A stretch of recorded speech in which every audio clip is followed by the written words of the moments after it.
With schedules, OneData offers the option to automatize the execution of workflows or production lines. Let's first navigate to the Schedules area. By clicking Create New, a new schedule can be created.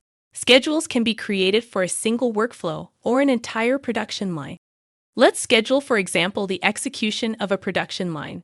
Select a production line from the drop-down menu, then click Create. Inside the schedule, a trigger for the production line is set. This trigger can either be a specific point in time or the occurrence of an event. An event in this case means that some data table used within a workflow has been changed. Let's start by creating a time-based schedule. Select a start time, a frequency, for instance every 24 hours, and a stop condition, for instance after a certain number of executions or on a specific date.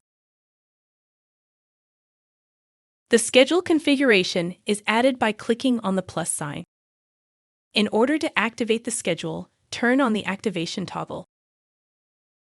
Just like with workflows and production lines, OneData displays a list of jobs. This time there is an additional list of planned jobs indicating when those jobs will be executed, based on the schedule configuration.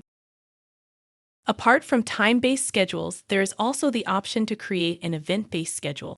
From the drop-down menu, any data table in the project can be selected. If any changes are applied to the selected data table, OneData will trigger the workflow or production line that the scheduler is set for. It is possible to set a throttle time to avoid too many executions in a short amount of time.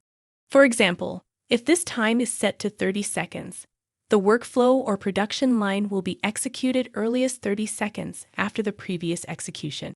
Make sure to click the plus symbol and save the schedule when finished. It is possible to pause a schedule for a certain time frame. During the time defined here, neither time nor event-based execution will be triggered. Check out the other videos to learn more about OneData. Thank you for learning with us.